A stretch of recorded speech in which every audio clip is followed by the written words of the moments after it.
From a clean start to a messy follow up, our drivers switch gears and head over to a much smaller oval. Iowa, though not the shortest on the schedule this season, is a different beast to the first two rounds. Will short track racing create even shorter tempers? Or will last week's plethora of cautions have forced everyone to tighten up ship? We'll find out soon as we get ready to watch round 3 of the PRL NASCAR Truck Series, and you'll see it all live here on the Global SimRacing Channel. Hi, I'm Joe Peak, and with me in the booth is Adam Lindgren. Behind the scenes is our director, Sean Crackers Ambrose, and he's using cameras provided by Dougie Beard. Adam, Iowa is a rather unique one in terms of the newer ovals built here in the States. Tell us a little bit about it. Yeah, this is a pretty funky place, Joe. The only AAA Series racetrack owned and operated by NASCAR itself, Iowa Speedway was designed by former NASCAR driver Rusty Wallace, and it's a 0.88 mile or 1.41 kilometer D-shaped oval, or thereabouts. See, the two major series that run here, NASCAR and Indy Racing League, they actually score the track length a little bit differently between the two of them. Now, Iowa is characterized by its never-ending turns and progressive banking that ranges from 12 to 14 degrees. If you thought the front or back stretch would give you a break, think again, as the front stretch is curved and banked at 10 degrees, and the back stretch is only 869 feet long. If you want to pass here, late dives down low into the corner will be the name of the game, forcing you to sacrifice desperately needed tire life for all too important track position. The pit lane is unique as well, stretching from the exit of 4 all the way through the middle of the 1 and 2 complex, making pit exit under green very treacherous. But what are the odds we see a green flag pit stop tonight? Let's find out as we take a ride around Iowa Speedway in a NASCAR Gander Outdoors Series truck in our GSRC lap guide.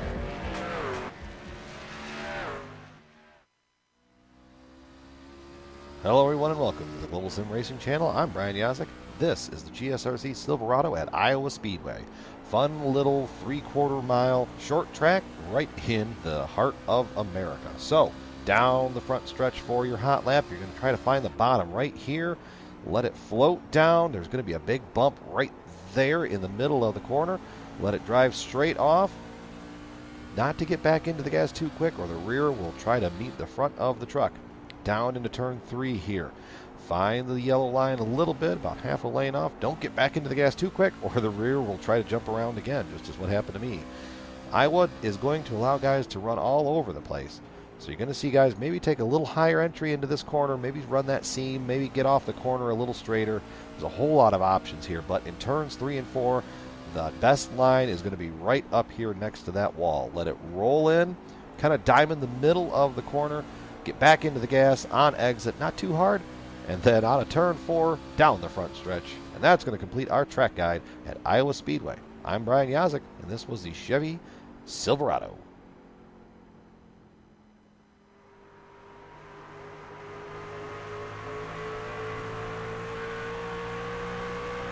You can see some laps around this short little oval, and, well, we've had a short little season so far with only 2 rounds, but it has been fascinating up at the top, and you'll see that by the driver's points because, well, Hartman and Hawley are the 2 winners so far, and they're separated by 1 point because of that.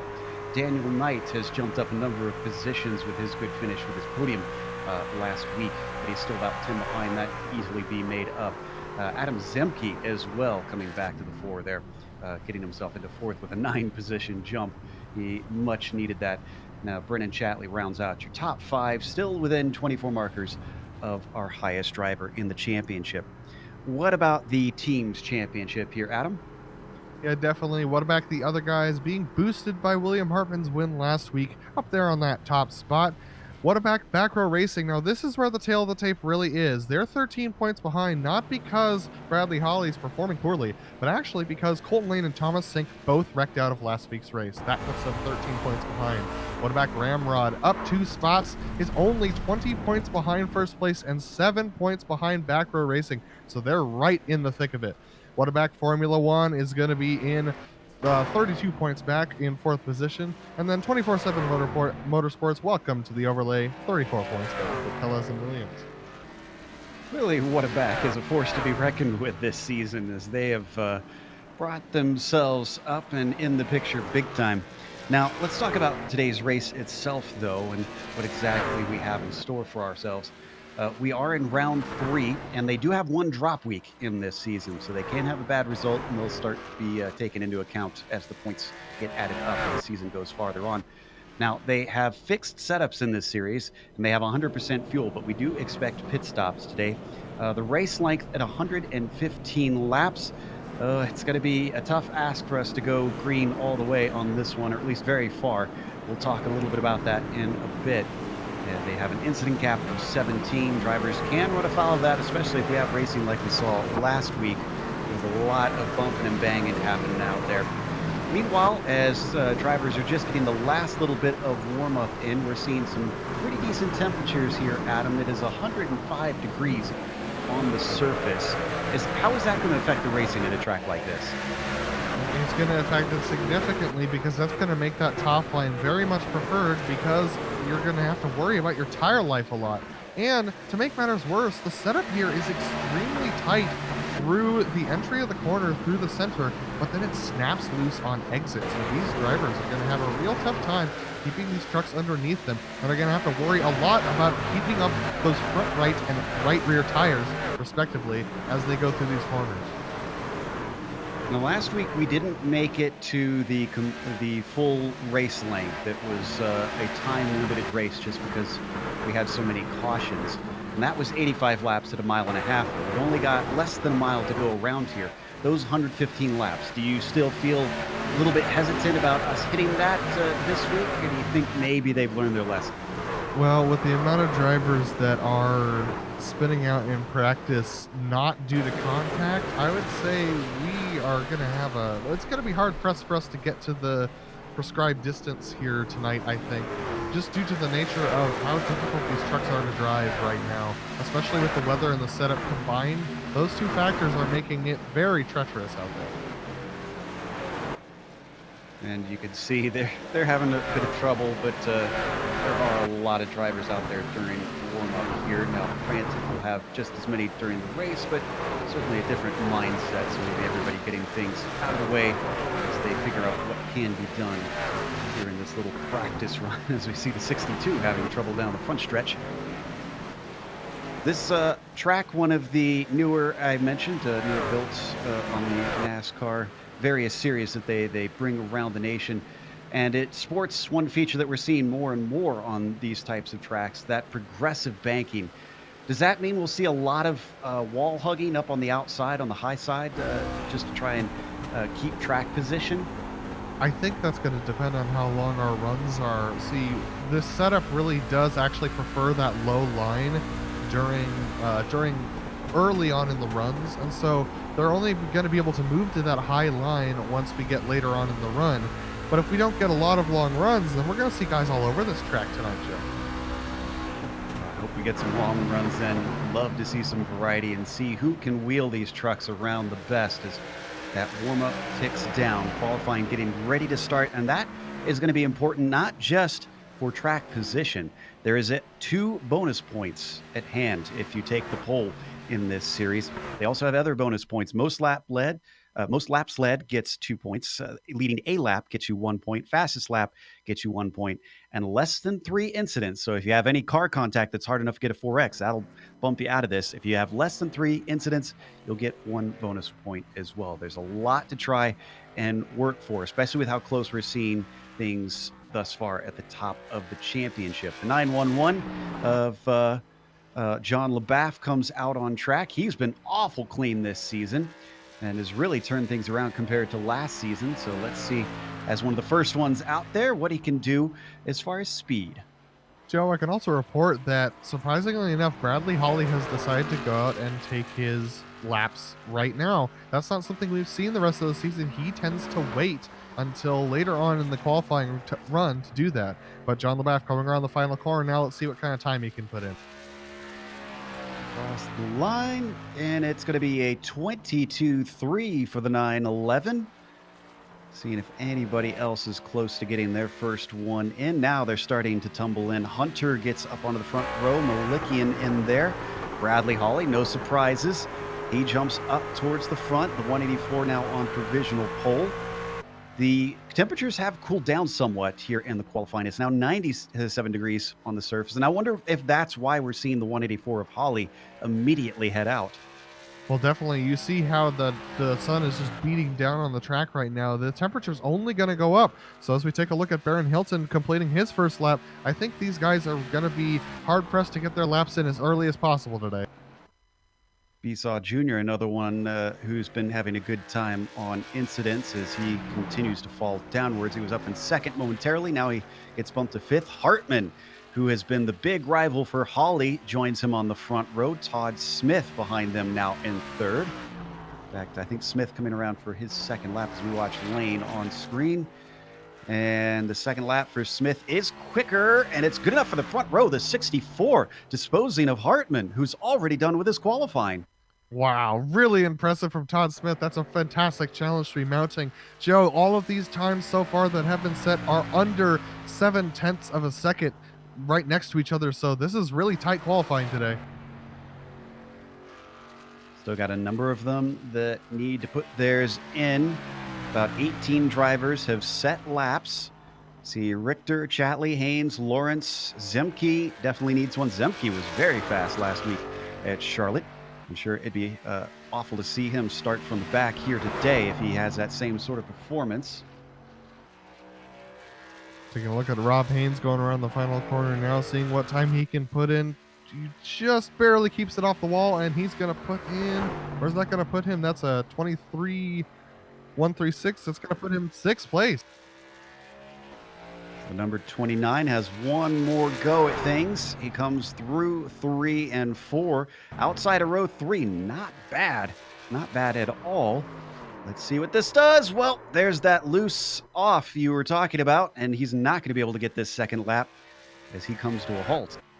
Believe it or not, Joe, the temperature is going down. It's down to 96 degrees right now. So these people who are out there right now are actually getting a benefit from going out late in the session. So this is not going the way that any of us thought it would, especially those on the front row right now. We're watching Mike Richter come around. Let's see what kind of time he can put in. 23.2. That is going to be good enough for 10th place for Mike. He'll get one more go to try and improve that. Only 0.19 off of our pole. He actually jumps down to 14th very quickly as a number of drivers set faster times. Yeah, and Joe, Daniel Knight hopping onto the front row now. That's going to put Colton Lane down to 4th, William Hartman down to 5th. This is starting to look not so great. Ooh, wow. Daniel Knight into the wall in the second lap. Bad news for one of our championship contenders. Adam Zemke reaches into the top 10 with his second lap, improves by 0.2. So Zemke up to 9th. A good thing that he improved because he was well down the order before that. Looking to see if anybody else is going to be running. Austin Hunter just took his first lap, and that's going to put him in 24th. Fascinating to see guys improving their times after their first lap into their second lap. That's not something we often see here on iRacing in this current build. So really fascinating to see that happen right now. Austin Hunter just getting loose around the final corner. That's going to knock him out of trying to improve his time. I've seen a few trucks do that on their second lap. I wonder if they're just using everything good out of the tires on the first run rounds. Just don't have anything on the last time through. Paul Williams has yet to set a time. His first lap did not count. He must have had a brush with the wall somewhere, and he's not going to get time because it runs out. So let's go through your starting order here for round 3. What a mixed up grid we've got today. Bradley Holly, though, has kept things consistent and grabs another pole, 2 bonus points for the 184 with Daniel Knight starting next to him in second. Todd Smith in P3 with Colton Lane starting in 4th. Then in row 3, William Hartman will be on the inside in 5th. Thomas Zink starting in 6th. Rachel Hunt has been looking great, not just in warm-up, but here in the qualifying. She starts P7 today. Mitchell Clark will be 8th, and Adam Zemke, we followed him, getting his 9th place there in the qualifying. Frank Peacock rounds out your top 10. Rob Haynes is going to start 11th on that 6th row. Charles Sumner alongside him in 12th position. Robert Besaw Jr. in the Baker's Dozen spot in 13th. Nick Schmeg in 14th place on row 7 as well. Mike Richter starting 15th with Doyle Lawrence in 16th. Brandon Walter 17th and Jalen Battle starting 18th today. Colin Carroll in 19th and John LaBath, not a great qualifying for him, starting in that 20th position. 21st goes to Mark Kalin with Nick Hunter starting in 22nd. Then you've got Josue Telez in 23rd. Austin Hunter has qualified 24th. Brett Adams, P25. Baron Hilton in the 26th position will be followed by Trevor White on the inside of the next row. Robert Malikian managed 28th. The last car to get a time in 29th was Zach Swar. And we have an EOL penalty for the number 30 of Dominic Begine. So he will be starting at the back, Adam. Jared Young is going to start in the 31st position with Jonathan Warren alongside him in 32nd. Mike Franklin is also going to get an EOL, so he will not start 33rd. That will be Paul Williams. Adam J. Young starting in the 34th position, and Brendan Chadley in 35th, as well as Adam Schoen not setting a time in the 36th position. As they just now start their way out of the pit lane, going to get 2 pace laps around here, with it being less than a mile, so drivers will get a little bit more time to try and get the car how they want it. Not often that they have to warm up the tires, and the temperature's gone back up to about 101 degrees, so probably won't see much in the way of weaving out there. So they follow the Mustang pace car. Bradley Holly, our championship leader, seeing what he can do with his main rival a little bit farther behind here at the start, but it's going to be a long race, and we'll have opportunities to try and jump ahead. Adam? Yeah, the back of the field's actually pretty strung out right now, so it's a good thing they're getting another full lap around here. Dominic Regine making his way to the back of the field, it looks like. And looks like Mike Franklin and Dominic Regine are going to be starting ahead of a few guys, so it'll be interesting to see how that plays out. So, yeah, I think that these guys are going to be hard-pressed to keep this truck underneath them tonight, so we might see them move up to that top line earlier on in the run, but if these guys do try late dives down to the bottom, it's going to be pretty stressful for them trying to pull it out of there. The drivers, including Begine, were talking a lot after last race, a lot of discussion. It was actually very civil from what I saw, but it was mostly disappointment in themselves and in each other, some holding their hands up, some just getting a little frustrated. Let's see if the frustration continues here today at Iowa Speedway. As the Mustang pace car now ducks in, Holly has control of the fields. He's waiting and checking him up. Now he gets on the loud pedal as the green flag comes out. Behind him, Daniel Knight not able to get as good of a jump. He's going to slot in behind, or can he? Because Todd Smith, the good run on the low line, looks like he tries to take the second place away. Still a lot of drivers getting single file very early up at the top. It's actually looking fairly calm there in the back of the field, Joe. Everyone's really doing a good job of sorting themselves out. The 2 guys, Mike and Dominic, are both heading to the back right now to serve their penalties. So the fight really is up here for that second position between Daniel Knight and Todd Smith. Todd's got a good run there, and now Daniel being challenged by William Hartman. It's going to solidify that second place. As you mentioned, Hartman looking a little lower than the 17 up ahead of him. Daniel Knight running a different line and getting a better shot. Now he goes back on the attack on Todd Smith. He's going to take that second place right back. He gets it side by side with the truck up top. Can he get the momentum off the corner is the big question. And I can report that Baron Hilton in the 13 truck has decided to head to the back of the field. He was not feeling comfortable battling there in the middle of the pack. But this battle up here for the second position and third position really duking it out right now between Daniel Knight and Todd Smith. Hartman still running behind in that popcorn position, but all this fighting is giving Bradley Holly quite a bit of a gap ahead of them, nearly a second ahead already. We're only on lap 4. Whoa! Hartman with a big catch behind them. He keeps it out of the wall, but scary moments in the early laps for the number 67. There's just a little bit of that spinning that's going on, and we actually have some more backups going on back down in the 15th and 16th positions.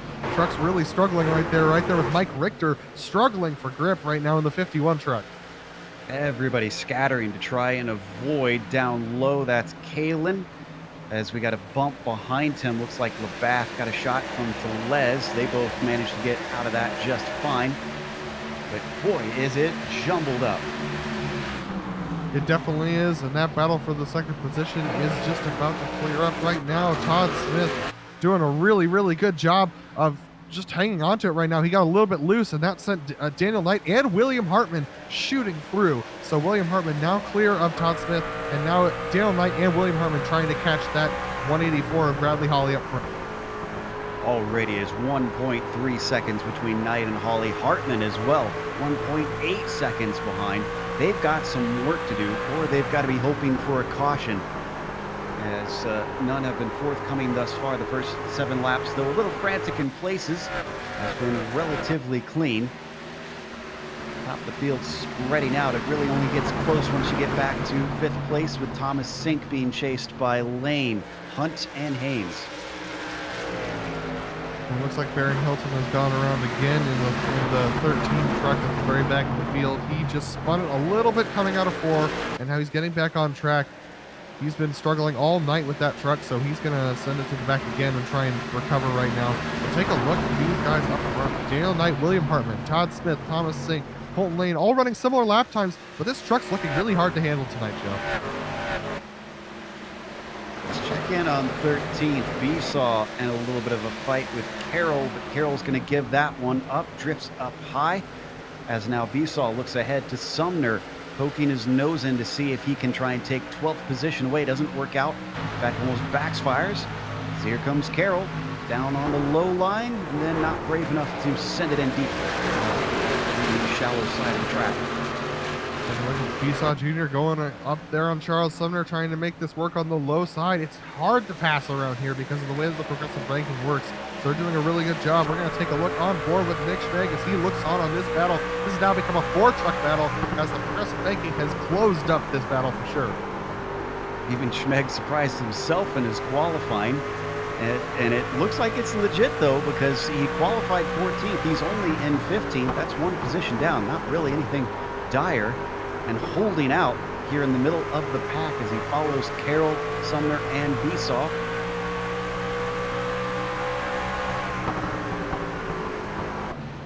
Four-car train gathering more behind them, though. Schmeg being joined by Walter, Kalin, and LaBaff. This is starting to duke it out. Looks like Mark Kalen's going to go for Brandon Walter here, try and dive it down low, but Brandon Walter's got that progressive ranking on the high side. That 14 degrees is going to use all of it and power it out of turn 4 and keep that position. That puts Mark Kalen susceptible to John LaBaff. These battles are turning out to be really interesting, Joe, and I'm really impressed with these drivers keeping it green with such a tough condition right now. Meanwhile, 5th, 6th, and 7th awful close to each other. Sink being chased by both Lane and, well, actually, no, that's a lapped car. That's Hilton in there who is falling behind. But Hunt is now having to go defensive because she's got Rob Haynes down to the low side. 29's got a good run coming off of 2. Can seal the deal here in 3 and 4. He's going to try and make it happen. He can drift up if he wants to. And look at that. Nice move by the 29. Looks to be like Rachel will save her stuff there on the high side a little bit. She's going to go extremely low into turn 1 and try and get that truck to turn. Looks like she's going to push up a little bit as, oh boy, Rob comes down a little bit, and that's not going to work. So Rachel's just going to have to settle for that 8th position right now. Haynes almost looked loose himself coming off at 2, but caught the truck. He stays in P7 as Hunt now gets in line in 8th. Don't forget, that's still Zemke, Clark, and Peachock close behind them. If we manage to get this thing going, Green, I mean, at what point do you expect the crossover for the tires to merit coming in to pit here, Adam?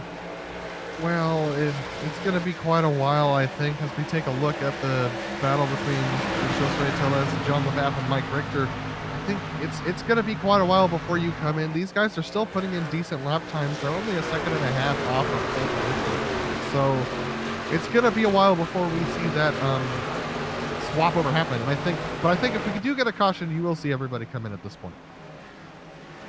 Wonder at what point we'll also start to get traffic here, because Hawley's scampering away. The first truck that he can come up to is Adam Young. Not sure if he intentionally dropped to the back, as he is well behind. And then after that, Adam Shane in front of him. There we see our leader on screen. Yeah, Bradley has not been sneaking away as quickly as he was at the beginning of the race, and that tells me that he's managing his tires a little bit. I think most of the drivers up here at the front are. We're not expecting this race to go green all the way, so I mean, they're definitely expecting a caution to happen, so they're just going to manage their stuff right now and make sure that they don't get into any risky positions. But Bradley Holly, he's got about 5 seconds up to Adam Young, so once traffic starts to come into play, things are going to get interesting. Got a change for 12th place. Jock overtaken by Besaw, who we've been watching now take 2 positions since the start. Qualified in 13th. Next up on his list is going to be Mitchell Clark. See if he can continue this run. Yeah, Peacock doing a really good job, just trying to hold on to his positions. Lost a couple of spots right there at the beginning, but has had decent pace ever since. And now he's working his way up towards Bisa. But Nick Schmeg doing a good job of hanging on right there behind him and seems to have some pace as well in his truck. It just really depends on where you run your line and whether you're comfortable there, because with the progressive banking, every different place where you decide to enter the corner is going to end up with a different result and a different feel in the truck. This train swings its way off the floor and across the start-finish line. Smeg now at the tail of the train, just waiting patiently. Looks at a very low line compared to Peacock ahead of him. Both of them come out about even off the corner.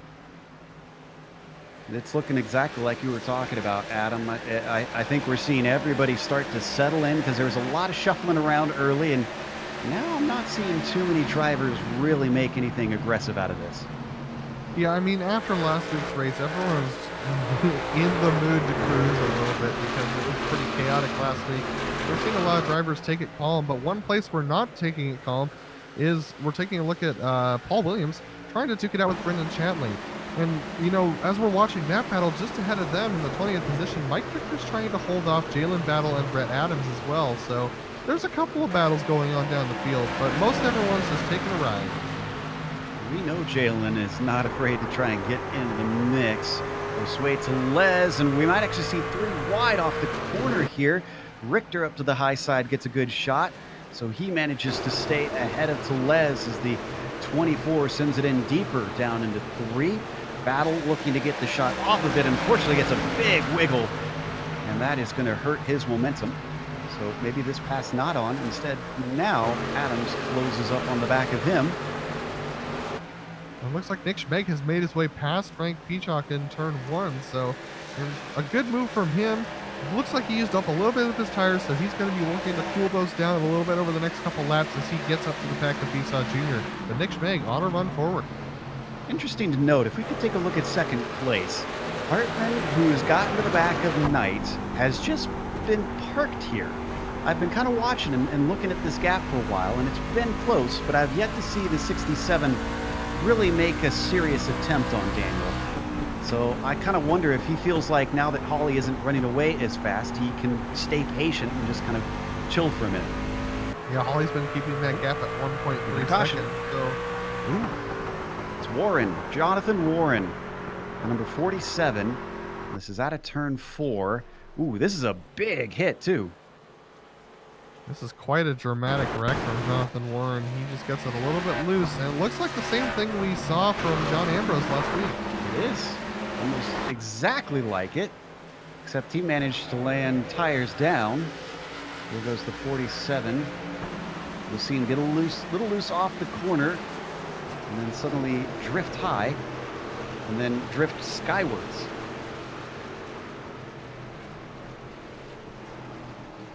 Yeah, the fence just decided to catch him and give him a toss. And, you know, in that particular accident, I think the damage that he got there was no worse than he would get if he were to go head into the corner anyway, because that's definitely going to blow your engine in that kind of a wreck. So I give it a 10 rough for the landing. and it's dramatic. Oh, definitely. Well, even he is saying that his car would have been all right if he hadn't have had that unfortunate glitch there. As we see now, all the trucks heading through pit lane. I don't think we had anybody stay out. Bit awkward for a few of these to find their stall around the corner. Oh, and one of them has definitely missed him. I'm trying to figure out who that is. I think, oh, is that Hartman? Hartman is It still is looking for Hartman, his yes. stall. Hartman's going to filter out to the back of this field. He's got some significant rear end damage, actually, Joe. So I think he might have had some contact on pit road. Hartman, the number 67. He actually did. He's filtering back through 27th position. He had some contact going into his pit stall from the 64 truck. Todd Smith. Yeah, you can see how many trucks were just going right on by him. It's not the first time we've seen him have trouble in the pit stops as well. I seem to recall that in Michigan he had some issues. Check my notes here. Yeah, but this one isn't on him. He gets clobbered by Todd Smith, and that pushes him through his box.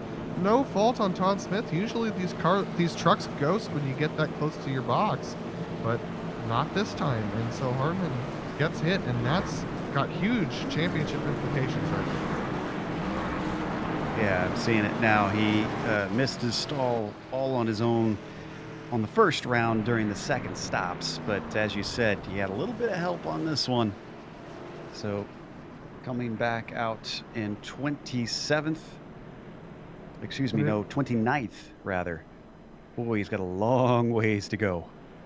And it appears that Nick Schmeg has gotten a penalty of some kind because he's filtering back to the back of the field right now. And I assume that that's something to do with what happened on pit road, but I'd be interested to see whether or not he sped. Not sure what's going on there. We'll get back to our audience on that in a moment. We've got 31 laps down, and I think the lights are still on. Yes, they are. So we've still got a little bit longer before we can get going racing once again.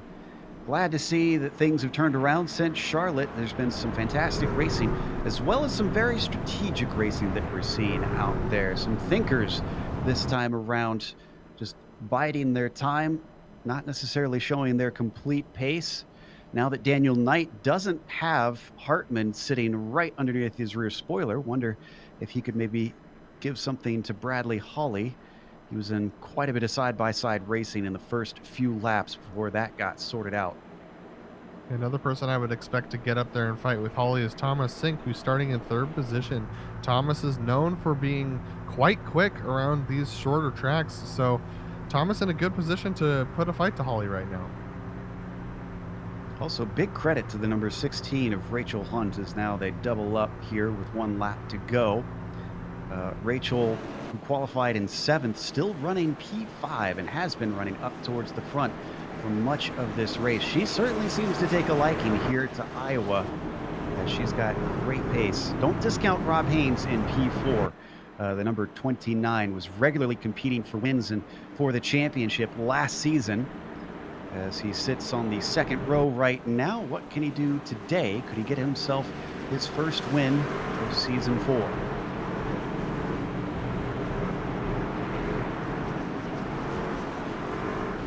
They come around out of 3 and 4. Mustang pace car gonna let them go one more time. Much quicker this time from Bradley Hawley. In fact, this was a good jump on Daniel Knight, and loses second again. Thomas Sink now finds himself in P2.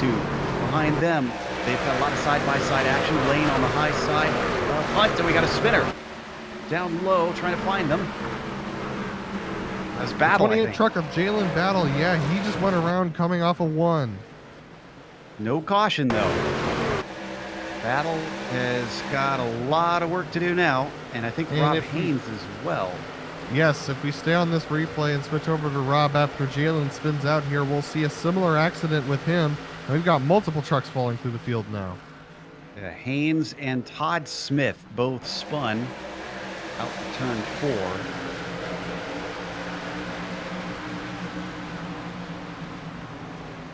So looks like won't be able to find that one, but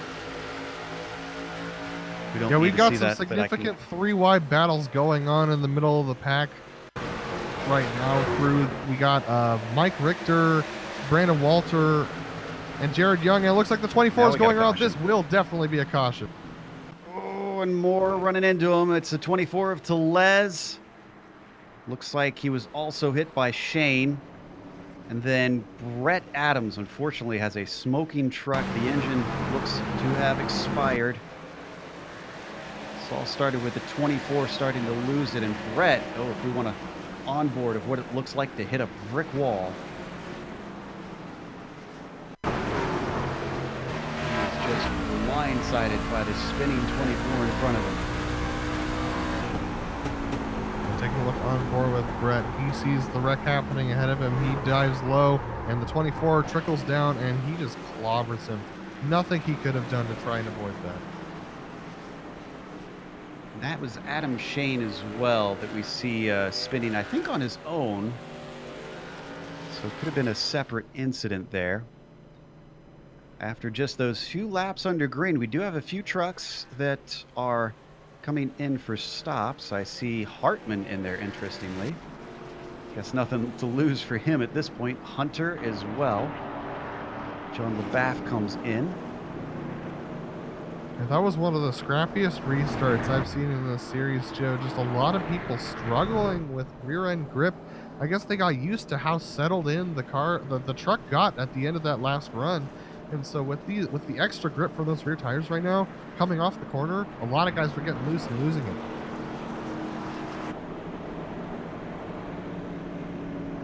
Now as they come out of the pits to rejoin the field, a number of drivers starting to experience a little bit of damage. That restart certainly caught a number of them out, and grip seems to be at a premium. The temperatures have continued to climb slightly. It's 106 on the track surface, similar to what we saw in the warm-up. We see not much wind today, so thankfully it's just the heat that they're dealing with out here in the Midwest. Yeah, Joe, and this 106 degrees right around here is where we start to reach that critical temperature point for those rear tires and keeping grip on the racetrack. We've seen these trucks spinning a lot in practice, and now that we're in similar conditions, if these truckers are not careful and don't try and keep the trucks underneath them and really pay attention to how their trucks are exiting the corner, we're going to see a lot more of what we just saw. Well, we've got to wait a little bit longer before we get doubled up, so why don't we take a quick break here on the Global Sim Racing Channel. We'll rest our vocal cords. We'll see if the drivers can get things sorted out for a better restart. We'll return with more racing here at Iowa Speedway for the PRL NASCAR Truck Series.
Welcome back to Iowa Speedway. We're watching round 3 of the PRL NASCAR Truck Series, and we're restarting on lap 41. After our third caution of the day, Mustang pace car is in, and Bradley Holly has control and quickly starts once again. But Thomas Sink managed to get by Knight last time, gets by him again, even though Knight retook it pretty quickly. They plunge down through 1 and 2. Knight looking for the over-under, and I think he might just get it right back here. Oh, we have a wreck at the back of the field. The number 8 truck has gone around. This is going to be another caution, Joe. Trevor White, unfortunately, and I think he's had a few others involved, because he was in a big pack when this happened. He hits the wall hard. Unfortunately, looks like Jared Young, got a big piece of it. So did Baron Hilton. Oof, actually, this is a pretty big one. Austin Hunter involved. William Hartman was involved in this one. Yeah, I think Trevor White just lost it coming out of the corner, and everyone else nowhere to go. It's really tight as you get into there. Wow, Nick Schmeck just dodging it with the rear of his truck, but wow, a lot of trucks involved with that, and William Hartman being one of them. He's staying out on track, but that's a tough break. Watch LaBaff's perspective here. I think he didn't get out of this one clean, or did he?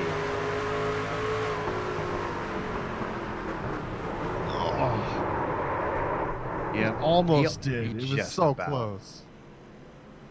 He just got tipped at the end. Unfortunately, there's no getting out of that one. Hartman looking like that truck is not in good shape. Things have gone from bad to worse for him. Yeah, and this is just the issue with racing in these series. When you have a lot of trucks out there in the field and you come in, I mean, like, look at how much damage he's got. He had that incident that put him in the back of the field, and when they start wrecking back there, there's nowhere for you to go. There's no safety net anymore when you get back in the field. So Hartman, a lot of damage. He'll still be able to get out there and race, but he's going to be struggling tonight. This might wind up being his drop week, or at least I think he'll hope that it's his drop week.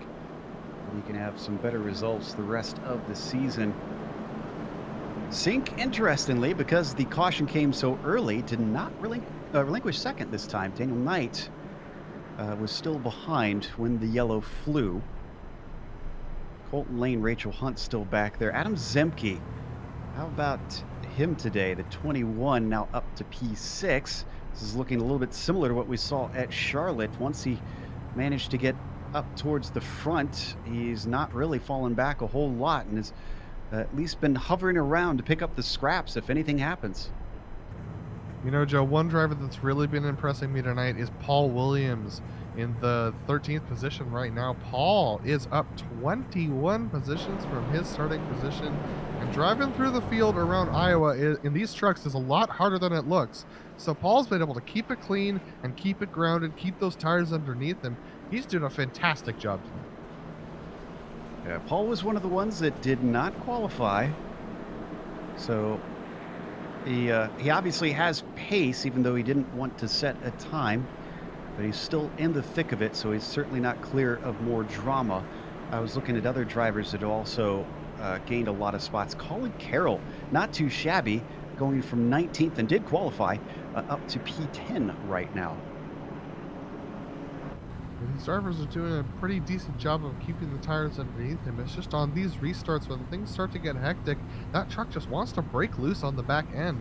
And there's no real way to save it once it does. We saw William Hartman do his best to try off of turn 4 at the beginning of the race, and he's been the most successful tonight. But this truck, when you lose it, is really hard to tell, especially tonight with the temperatures as high as it is at 106 degrees. Not much has changed on that front since we last looked at it.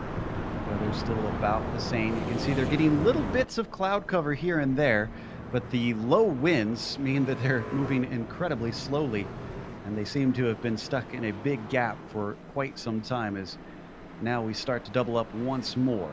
So 1 to go, and we're getting ready to go green. And P26 back are the folks who have damage, so that is all the way from 26 down to 37th. That's 11 trucks with significant damage tonight, so a lot of these drivers this is turning out to be a little bit more of a damage-ridden race than I think a lot of these guys were expecting after that first green flag run. All right, down the back stretch. And Bradley Hawley, who has led both the start and every single restart thus far, has been getting some good practice. He's yet to get really a bad start that we've seen. Usually is quickly jumped up to the front as soon as that green drops. Let's see if it happens again. This car is in. Another good jump. This time, Sink not falling victim to the same thing that the 17 has, though. He is quickly up and ahead into second place to retain that spot. Watch out for Colton Lane on the high side, challenging Daniel Knight. We're going to continue on down the backstretch side by side as the 17 looking to try and at least keep from losing third, since he repeatedly was losing second earlier.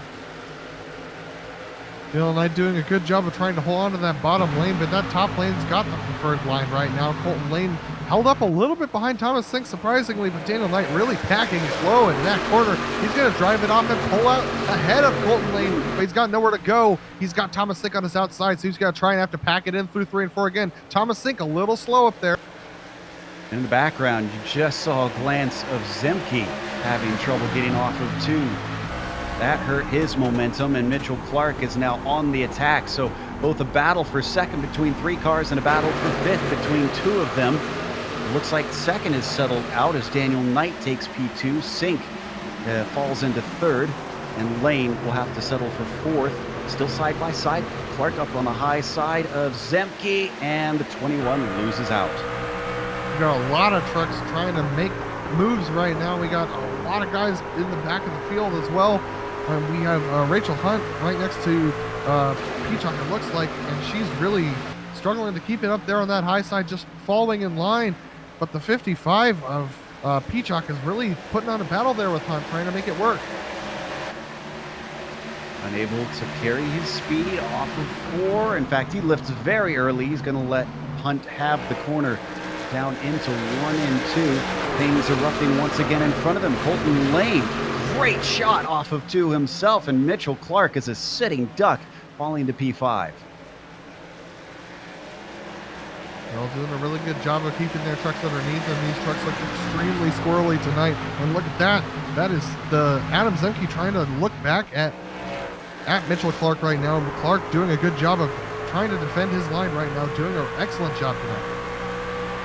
And in the background, you might see a truck falling backwards quickly. The 55 of Peacock was way too high and lost at least 3 positions in that one corner.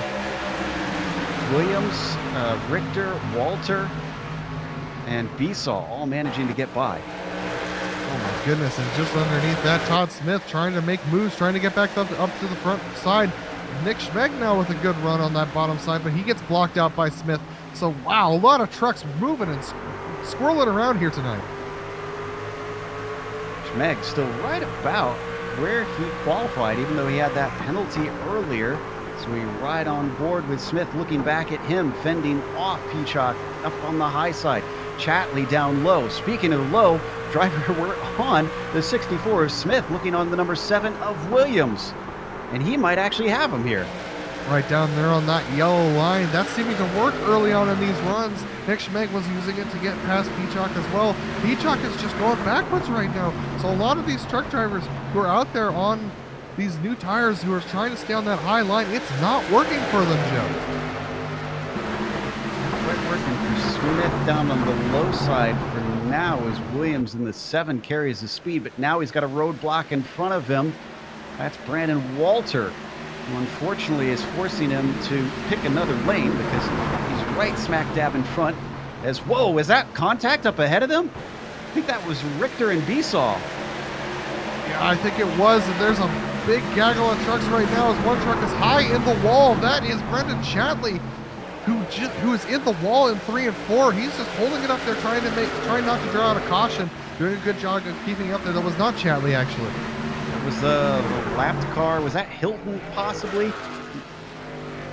I think Hilton just doing the oval version of the road cars getting lapped just diving into the grass to get out of the way. That's the best he could do to try and just avoid the gaggle that was coming up behind him. I mean, when you see a gaggle of trucks like that coming up behind you and you know you're off pace, you do whatever you can to get out of the way, and that was his best attempt. Fortunately, that got him a lot of damage. We did manage to keep the truck from swinging back down onto the track. If we could come back alive, the 97 in 11th, Robert Besaw has managed to get in front of some of that gaggle. Schmeg behind him has been challenging. He's also got Shatley and Walter, and Schmeg's going to give another go. Yeah, this battle has been getting extremely testy, as it looks like that was Chatley that just pushed Brandon Walter up the hill a little bit. Now allows Paul Williams to get underneath. Chatley had been trying to make it free wide with Schmeg and Besaw before. That's not going to work out. Paul Williams has got a good run that low side, but Chatley can carry speed off the corner and holds that position right now. Don't forget as well, we've seen flashes of the 64 of Todd Smith. He fell way down the order, even though he started up front fighting for the top 5. And he's just been slowly but surely working his way up, and he's now in P9. We saw him fight his way through this group that we've been following for a number of laps. Currently, he's holding off Mike Richter up top while simultaneously see if he could get something on Rachel Hunt ahead. Yeah, Todd's doing an excellent job. It looks like that green truck of Nick Schmeg is following in Todd's footsteps. Well, look at this. Brendan Chatley's going to drop down in front of Nick and try and block him up. That's going to ruin his momentum. And here comes the 59 of Brendan Chatley looking low. Wow, almost contact there between the two of them. Chatley on the low side, down into 1. Both of them with a good run on the truck ahead. That's Besaw Jr. in the 97, but they're not able to split him. Not looking for that 3 wide quite yet. Still Chatley carrying some great momentum on the low line, as he's now just about fully past Schmeg and already attacking Besaw. Yeah, this early in the run, I mean, it's not super early to be. Oh my goodness, as the 59 goes quite high, quite deep in that corner, making Besaw go loose, and that's going to put Schmeg down on the bottom 3 wide. We got a slow truck ahead of them as well. That's John LaFave trying to get out of the way of everything. This is going to spice it up for sure, Jeff.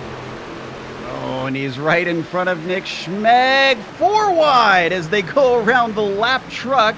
And they come out the other side, but Nick's momentum was hurt badly. Williams sees it. He takes advantage and takes 13th away from him. This is one of the most tense battles on the track right now. Brendan Chatley there on the bottom side trying to hold this down. And take a look at this Nick Schmeg coming back at them. This is just this battle with all these trucks right here for this 10th, 11, 12, 13, 14 positions. This is extremely intense. Chatley still working on Besaw. Just an update, we don't need to go there, but Holly is now 1.5 seconds ahead of Knight. That has been steadily growing since the last restart.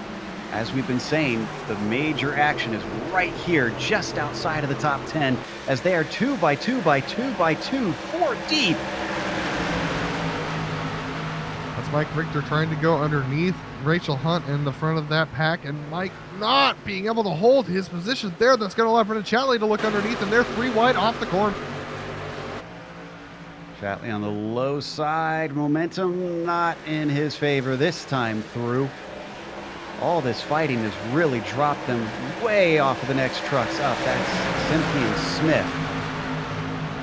They're going to have to be very careful as they duke it out here and start swapping momentum. If you lose momentum like that, like Chatley did, that's going to allow an opportunity like a Nick Schmeg to get underneath you. And so these drivers doing a really good job of holding it there. Looks like Mike Richter has made his way past Rachel Hunt, is going to hang out on that high side. That bottom lane starting to go away, Joe.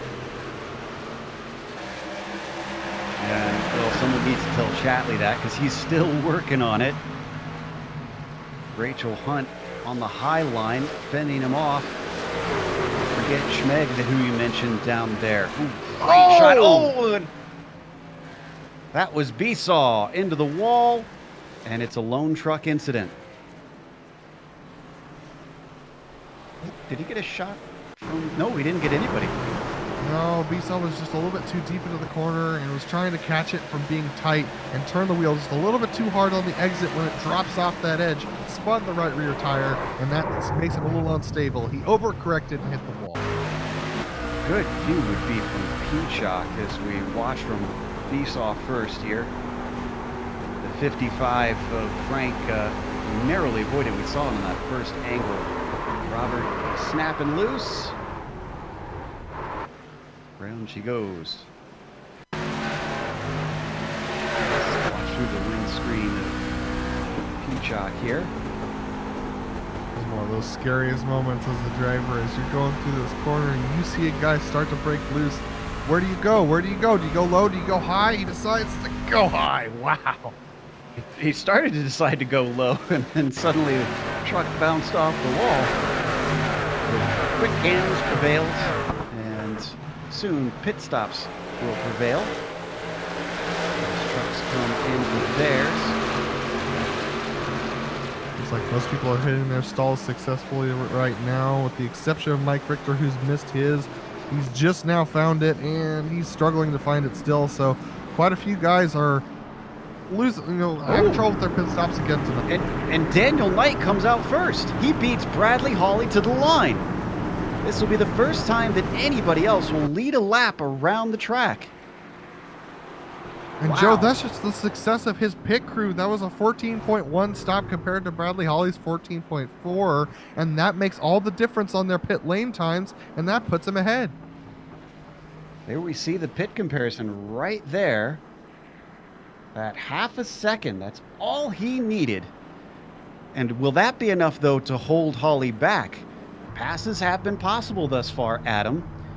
But if someone is an aggressive defender, what then? Well, we've seen Bradley Hawley. He's got some really good race pace. He's got some really good race intelligence. He's really smart behind the wheel, and he knows how to try and manipulate the driver ahead of him into making mistakes. And so unless Daniel Knight has nerves of steel, he's going to be under some significant pressure from Hawley, I believe.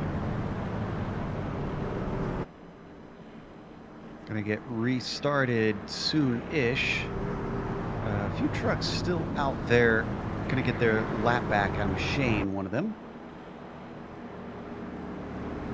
So before that caution, we had Daniel Knight out there at we had Bradley Hawley out for 1.3 seconds over Daniel Knight, who had 1.3 seconds on Colton Lane. So really, really interesting.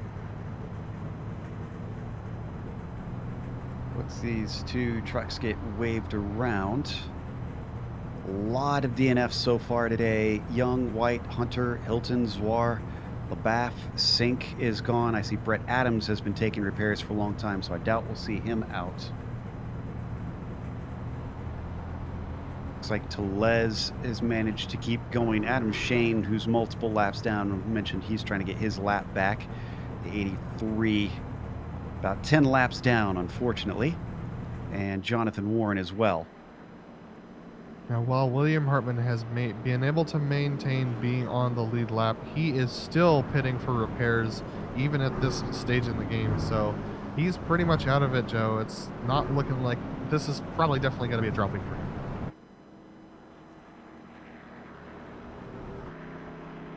And is that Shane heading in?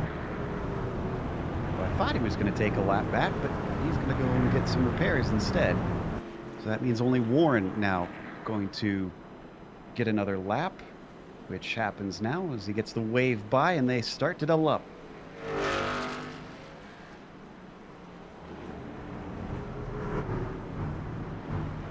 So, how does Bradley Hawley handle being in the position that Knight's been in for multiple restarts? It's awful hard sometimes, and maybe our viewers don't understand this, especially if they've not experienced a single screen monitor, Adam. How hard it is to try and time your start with the leader on these restarts. Yeah, it's extremely difficult. You don't want to give him much room as far as, like, just a couple feet can make a big difference, especially when that inside line is preferred on the restarts, as we've been seeing. So Bradley Hawley is going to have to either have a spotter that's calling him and telling him when Knight's going to go, or he's just going to have to be looking out that left window with his key command and just hope that he can time it right. Pace car is in, and it's a good jump by Knight. With Hawley pretty quickly on the pedal, manages to keep Colton Lane from sneaking inside and taking P2 away. Top 4 single file car or truck way up high. That's Zemke nearly brushing the wall. And is that Lane going low? Oh my goodness. Woo! That is one of the best saves I've seen. Colton Lane managing to keep it from returning back up to where all the other trucks were. We'll hold on to that one until later. Take a look at it. But Zemke, he was up the track too, and now he's looking underneath Brendan Chatley trying to make up positions from his lost time. The only one that had problems. Mitchell Clark also had to catch it in 3 and 4. In fact, this has been a very shaky start. Incredible that we haven't had a caution yet. Chatley and Zemke still side by side on your screen. And oh, is that someone slow off the corner? That's Carroll. Carroll with a horrible exit out of 4, and Smith going to take advantage. This is a very, very intense battle up there. Oh my goodness, they almost banged doors coming off the corner. But Chatley now is very, very close up there for that 3rd position. Everyone really duking it out for the same space. It looks like the 29 truck's going to go around. That's Rob Haynes. And I think we won't have a caution. Indeed, no. He was off the racing line. Rob Haynes returns without incident. Oh, bad news Smith's for him. going And now we Smith. Oh, yes, so and we're taking a look at Rob Haynes going around here, and as he recovers and manages to keep it going straight, just barely, Todd Smith takes a spin and takes a tumble. He hits hard. Yeah, all that monkeying around could only last so long. Smith did blow his engine with that contact with the wall. Here we'll see the replay. And that collected Mitchell Clark as well, and Mitchell's taking a tow, so quite a few trucks out of this one with this wreck. That was Chatley that tipped him there, but if you want another good view, Rachel Hunt narrowly avoiding disaster. Inches to spare to the right side of her. Take a look at her replay real quick. Yeah, and as we take a look at Rachel Hunt narrowly avoiding disaster, I don't think Brendan Chatley intended to send Todd around. Todd just braked a little bit earlier than Brendan. Oh my goodness, that's close for Rachel Hunt. Yeah, it was. Yeah, well, I mean, whether you intend to or not, though, I wonder if Chatley will see a point on his license after that one, though. Did cause a fairly big accident for a number of drivers. I have to go and check the sheets after the race is over. Yeah, But I don't think much of a Go ahead. I don't think much of an argument can be made for net code there. It was pretty clearly car-to-car, truck-to-truck contact in that particular instance. So Daniel Light did manage to stay ahead of Bradley Hawley in that short sprint that we saw. So there's the answer, at least for a couple laps under green. But what about more than that? This has promoted Colin Carroll up into 3rd and Zemke into 4th with all that switching around that we saw. You know, Joe, I'm a little surprised at how unstable we've seen this truck be just after these guys get fresh tires. I think we'll see this next restart be a little bit cleaner for at least for the people who didn't pit for tires. And that makes me think that it's possible that a 2-tire strategy, I know it's crazy. I know it's iRacing and this usually doesn't work, but it's possible that a 2-tire strategy later on in the race might not be a bad idea if we get short green flag runs like this. Well, nothing gambled, nothing gained, I guess. If you're going to roll the dice, you got to do it at some point. We do have about 14 minutes left on the clock for those keeping track. Let's see. How are we looking on that time, actually? It's really close, Joe. I mean, if they get one more caution, I think we're going to be over. But right now, they might be able to fit it in. You could see up in the upper left, 80 laps out of 115 run. They're doing about 23 to 24 second lap times around here. Cross the line one more time.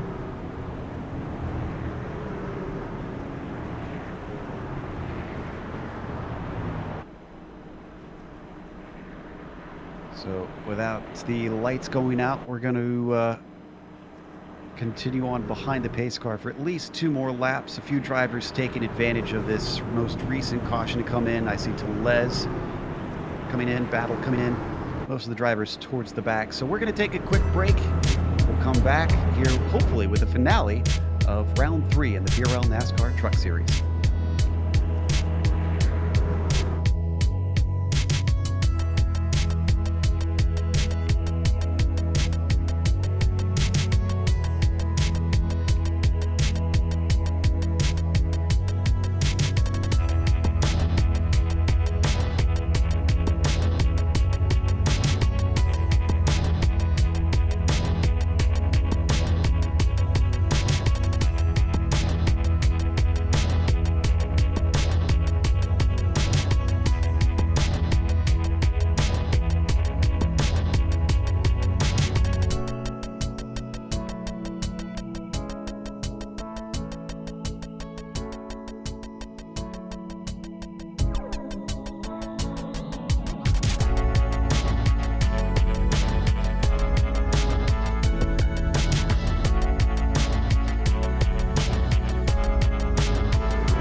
Welcome back to Iowa Speedway. We're going to get restarted on lap 83. And once again, it is going to be Daniel Knight who will lead the way.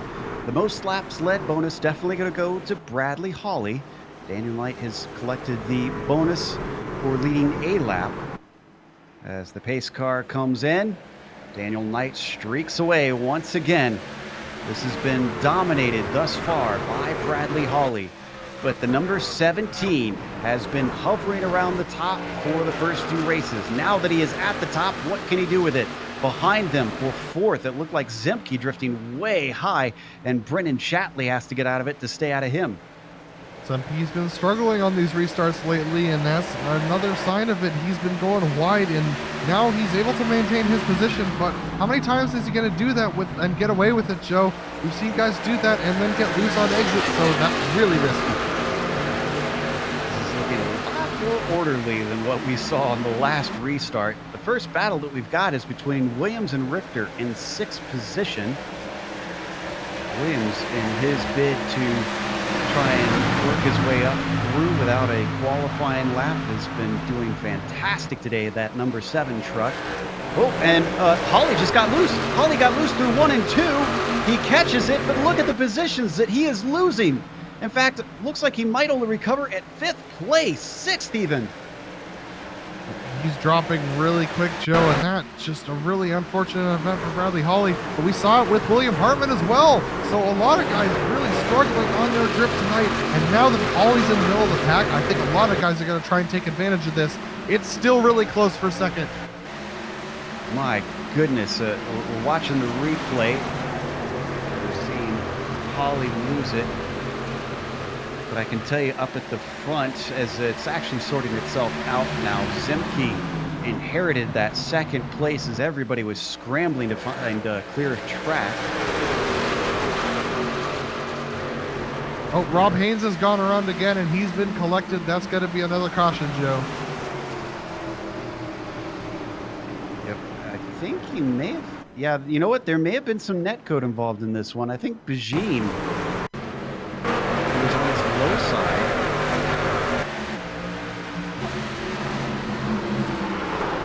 Oh, that was major netcode, Joe. Haynes went around. He got hit by Doyle Lawrence. Bad way. Let's just send him through the spin cycle. Here's the initial contact with Bajin. He's in the 3 and black truck on the low side. Haynes in the 29 going around. And going around a whole bunch more. All right, Joe, that makes this race a timed race for sure. So we got 9 minutes left for these guys. So this is going to be really, it's going to be interesting to see who can hold it. We saw that. Ooh. Last minute call for trucks coming into the pits. And there was contact between Zemke and Knight. This would be good from an onboard from Zemke. Oh, yeah, this one might get looked at by the stewards. This is a very interesting pit entry for Daniel Knight. Is there a commitment cone that you have to meet at this track? Not necessarily, but I'm not sure what the league's rules are for coming in for pit stops. If they don't have a rule for it, then that's okay, but Holy cow! yeah. And am I seeing Daniel Schmeg out ahead of both of them? Or excuse me, Nick Schmeg. Yes? 2 tires. Two-tire strategy. Ho ho! Number 11 is going to try and risk it tonight. They are behind a few drivers who didn't pit at all, though. So a little even riskier strategy for the likes of Lane, Franklin, Besaw, Tellez, and Haynes. Okay, well, yeah, so there's Schmeg's 2-tire stop for sure. I have no idea how this is going to turn out, Joe. This is really fascinating. This front top 10 is going to be on the exact same part of the track as each other when we do this restart. This is going to be nuts. The thing is, I kind of think this is a brilliant move by Schmeg because we've got less than 7 minutes to go. We're probably not going to get a restart until, what, maybe 4 or 3 minutes to go here? And as you said, it's probably going to be a timed race at this point. So even though Schmeg probably won't get the win with those drivers staying out, but if they get another caution, that track position could decide everything. Definitely, and with how unstable we've seen these trucks be, let's see what Schmeg decides to come in again. He's not going to. So as we've seen with these trucks, how unstable they are on 4 fresh tires, I think Schmeg was thinking the same thing I was and decided to just go with the left sides only and keep those right sides fresh.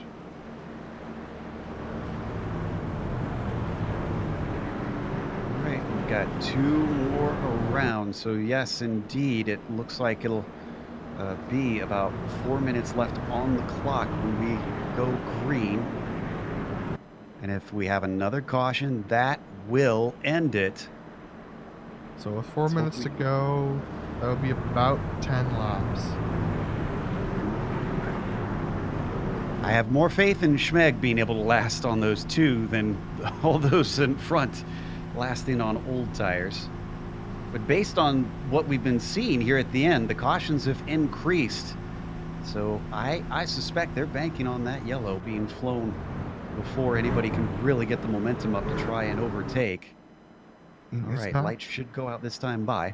It's not a bad bet, Joe. With the amount of wrecks we've been seeing towards the end of this race, I think that they are making a pretty safe play, especially those up front. Colton Lane, Mike Franklin, Robert Besaw Jr. I don't think they're going to get caught. And, you know, to make matters a little bit more uncomfortable for Schmeg, he's lining up on the high side in the 6th position with Daniel Knight underneath him. So he's on the lane that might get a little woed up due to tire spin if it happens. It's even more odd. Lane on 22 lap old tires, Franklin 14, Besaw and Haynes on 13, and Tellez on 11 lap old tires. So Lane, who is up at the front, is on the oldest of anybody around there. Here's hoping wheel spin doesn't cost him once they get going. We'll find out in about 2 corners time, because the Mustang pace car, as it swings the field through corners 3 and 4, it's going to disappear into pit lane. Colton Lane has control. It's a pretty decent start for the number 60. Mike Franklin up on the top side in the 82, not looking too shabby, but here comes trucks on fresh tires immediately down low. Knight is already past Schmeg. In fact, he has passed multiple trucks and working on Tellez. He's got himself up to 4th. Not too much farther to go before he can get ahead and not have to worry about these cautions. Daniel Knight's doing the best to use his tires as much as he can, whereas Bradley Hawley was stuck 3 wide there with Brendan Chatley down the low side, but he's able to make it through now. Rob Haynes, these trucks on no tires are dropping like flies right now as the guys are going underneath them, and Bradley Hawley looking low on Nick Schmeg. Is he going to make it? He's going to decide to stay in line for this truck for this right now, but here we go on board with Knight. He's doing a really good job up there at the front side. Bradley Hawley gets a loose off the floor. That's Besaw that we see ahead in the 97. He's going to duck low and try to make use of those fresh tires. 3 minutes now left to go on the clock. 97 still fighting him for it. This could wind up being critical. Back there's a 3 wide between Holly and Tellez and Chatley, and I think they're going to be able to work that one out. But still, the battle for third not being relinquished by Besaw. He is making life miserable here for the 17, who thought he could have a win at one point. Daniel Knight up to P2 now, side by side with Mike Franklin for P2. Rather, those two riding shotgun guys going into the corner. Looks like Franklin's going to try and fight for it, but he's not going to be able to do it. Colton Lane is the only person left between Daniel Knight and victory with 2.5 minutes to go. Oh, it was a risky call for these drivers, and it looked like it may have paid off, but now the tax man has come knocking because the 17 has got a nose in. I don't think Colton Lane has got any hope from here on out, even with that high side locked down. Oh, but a bobble for the 17, and he has to back out of it. Saved by the bell. Colton Lane will get a few more laps to try and defend, but now here comes more drivers on fresh tires. Paul Williams joins the fray. Paul Williams from the back of the field, now in third position, trying to get up here and battle for the lead as well. He's going to look lower than Daniel Knight. Oh, tries to make it 3 wide, but it doesn't quite work. Knight, is he going to manage to lead that one? Paul's going to need Not to build quite. up some momentum. He's going to need to build up some momentum and try something desperate here. Daniel Knight thinks he might be clear, but it's not going to happen. Paul Williams trying to get the run now, but look at that. Colton Lane holding high on the high side. He's going to go low down. Almost had a spin behind them, but whoever that was that I saw as they go 3 wide for the lead, he managed to catch it. The 17 just a nose ahead, 1.5 minutes left to go on the clock. There are still more laps left in this thing.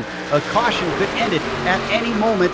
Lane drifting high, losing the truck, nearly coming off of 2. That might have sealed the deal as Daniel Knight now is fully ahead, but here comes the 7 of Paul Williams, who has been fast all night long.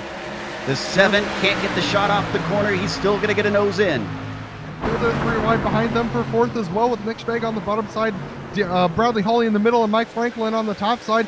All these top 10 are just going nuts right now trying to make positions up. Second now fully in the hands of the number 7. Still working that low line. Williams wants to see if just anything different from the car ahead, the truck ahead, can get him it. Across the line that time, 38 seconds to go. Now Bradley Hawley has caught them. This should be the penultimate lap, Joe. These guys are going to have to try and hang on for one more lap. Daniel Knight's lost momentum, and that's going to allow Paul Williams to try and look at it. He's going to dive low into this corner and see whether he can gain any more momentum onto the front stretch.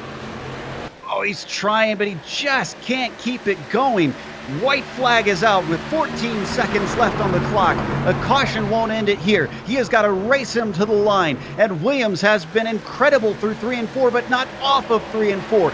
Look at him off of 2, though. He gets down to the low side. Does he send it in with a slide job? He's going to try it. He sends it in as deep as he dares, but the 17 up high has got it as the 7 spins out, and Daniel Knight is going to win. That puts Bradley Hawley in second place across the line. Wow, what a recovery from Hawley. And how about Nick Schmeg with a 4th place and Colton Lane with the oldest tires in the entire field? He winds up with a podium from that call. Let's look at the replay. Wow, what an amazing finish. And Paul Williams tried everything, and even after that spin, he came across the line sideways in P5. It seemed like it was a matter of time before Knight got a win. What a brilliant race to the finish by the 17, finding himself stuck back in the pack after some odd calls from the trucks around him. There's the finish with the 7 coming across sideways by a nose.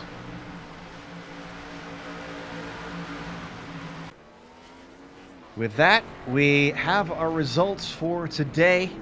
And as we mentioned, Daniel Knight going to be your victor, with Bradley Hawley somehow managing to get into second.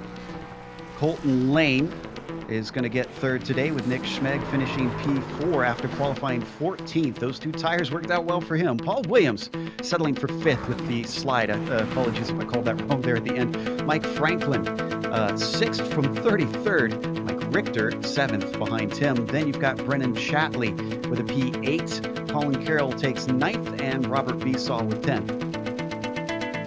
We have Dominic Bajin in the 11th position from a penalty EOL at the beginning of the race to 11th. Good race for him. Frank Peacock, even after his struggles and going back to the midfield during the race, comes home in 12th position. Then we have Rob Haynes in 13th, hanging on to it there. Brandon Walter coming home in 14th position. Rachel Hunt dropping a little bit farther back from her starting position into 15th spot. We have Nick Hunter in 16th, Adam Young 17th, Robert Malikian, pretty decent finish for him considering all the damage he got early on, in 18th position, and Jose Tellez in 19th position. And then it is Charles Sumner who's going to round out your top 20. Hartman tried his best to make good of this race, but 21st is all he's rewarded with. Zemke with a 22nd. He sounded upset after the race. We'll try and find out why. Jalen Battle with a P23 and Kalen with a 24th. Then you've got Sink 3 laps down in 25th. Todd Smith in 26th. Shane took a 27 today. We're getting into the DNFs at this point. Lawrence in 28th, Warren in 29th, and Clark Adam finished in 30th. Yeah, John LaBath in 31st position, Zachary Jouar in 32nd, Baron Hilton 33rd, Brett Adams 34th, Trevor White 35th, Austin Hunter 36th, and Jared Young 37th position. All right, what a finish we had there, and we have our winner tonight, and that's going to be Daniel Knight dropping in to say hi to us. Daniel, what a race, what a finish. What did you think when you came out there in that 7th position starting that final restart? Well, I told my teammate Mike that's in front of me. I said, "Hey man, look out because I'm probably going to drive stupid for these last few laps." But I knew that with the fresh tires, at least I could stick to the inside, and that was just kind of my plan. I was going to stay down there till I either drove too hard and wrecked myself or got up there. Yeah, a really good finish from you. You were strong all night, battling up there with Bradley Holly for most of the night. When you saw him fall back after one of those restarts, did you feel like you had this thing in the bag, or were you still worried that he would climb back up to you? At that time, I thought I had it. It was I was joking with the team in Discord. I said I need about 20 minutes of caution so I don't have to actually race him. And then when I saw him get loose, I said, "Now I need green. Don't wreck, don't wreck, don't wreck." And of course, the caution came right after that. But it definitely took the pressure off. But I mean, if we had stayed green, I wouldn't put it past him to have come right back up to me. And as you were battling with Colton Lane and Todd at the end of that race, how was that about going 3 wide for the lead there at the end? Is that one of those things where you just put your head down and try and pass the guy ahead of you, or were you looking in your mirror worrying about him making those late dives down to the bottom side? I was just looking straight ahead. Anytime I look in the mirror, I tend to put myself on the wall. So I was just trying to. I knew if I stayed on the top lane, I could at least get the momentum to give him a run to the finish line. So I was just trying to focus on not crashing. All right. Well, Daniel, since this is one of your first times up here, is there anyone you want to thank tonight for your win? Yeah, I would thank my whole team, everybody that gives me support and advice, and also want to give a shout out to John Ambrose, another team member of ours who wasn't here this week because he broke his wrist in a crash last week at Charlotte for the PRL series. So I guess that's the perils of having a full motion simulator. But yeah, just I love the riding shotgun guys. They let me into the team and kind of took me under their wing this year. Yeah, definitely. Our prayers go out to John and his wrist. That really it's not something we hear about very often. But thanks for talking to us tonight, and congrats on the win. Thanks, Adam. All right, that was Daniel Knight, our winner tonight. And we now have Bradley Holly, who came home in second. Bradley, probably not the finish you were hoping for tonight, but a good battle nonetheless. What were your thoughts going into that final restart on fresh tires? Well, first off, I was asking myself why I had to try to push myself going into the pit stop to give me that 1 second that gave the 17 the lead. But I knew starting 10th on that last restart was going to be tricky. And I knew I was going to have to be extremely aggressive, and that's basically what I had to do. Yeah, definitely. And as you came out there and you started to climb your way back up, how hard was it passing those trucks towards the end of the race there? When it was a single car, it wasn't too difficult. I mean, if I can get on the outside. But there were a couple times where it was just basically a roadblock right in front of me. I had to just force my way through a few times, and sure, Made some people nervous out there going 3 wide, however many times I did. Yeah, but you did what you had to do and got up there to that second position. Just not enough time to challenge Daniel for the win. But great job tonight anyway, Bradley, and it's great talking to you again, man. Thank you very much. That was Bradley Hawley, our second place finisher. And it looks like we also have Colton Lane, our third place finisher. Colton, an interesting strategy call by you to stay out, but it looks like it paid off for you. A good podium tonight. What were your thoughts going into that final restart? Well, I'm not gonna lie, I was kind of hoping for a caution after a couple of laps, but it turned out pretty well, I guess. Definitely, yeah. And as those guys started to close up to you, what was your strategy for trying to keep them behind you? What lines were you planning on running? I really only ran that high side this race. I didn't try the low line, although Daniel was making it work, especially on those restarts. And I knew that he was going to try to, if he could get up to me, he could probably, go around there and go around the bottom and, make the pass. But I was going to hold off as long as I could, and I tried. But he got by me on, I think it was probably 1 and 2 because he got in there really. Yeah, definitely. Colton, an amazing finish from you tonight and a good strategy call there, putting you up in the top 3. Is there anyone you want to thank tonight? Yeah, I just got to say thanks to, American Breadcrumb Company. They sponsor the truck and my car.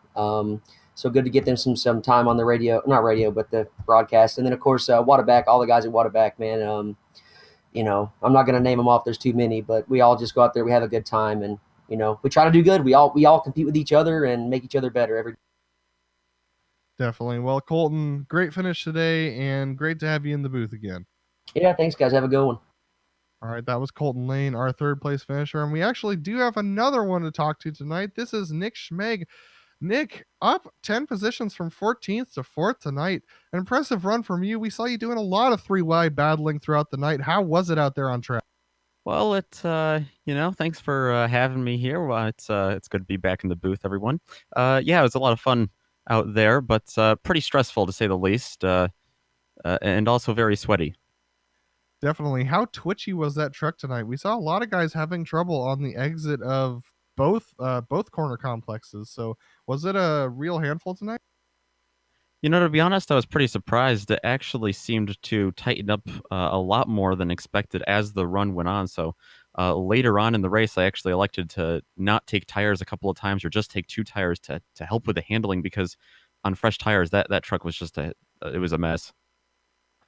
Definitely. And as you started that last restart on those 2 tires and you had those guys with fresh tires behind you and guys with no tires ahead of you, what were you thinking going into that final restart? What were your hopes for?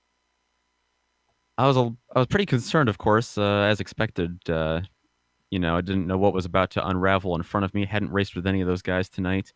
I knew I was going to have to let Dan and Brad go by, but after that, I was just going to go for it, hope for a podium, but came up just a couple hundredths of a second short there. Yeah, well, an excellent finish, Nick. Is there anyone you want to thank tonight? Well, gotta thank my humble beginnings here in the GSRC community. Not too many drivers go from being in the booth to on track. Usually it's the other way around.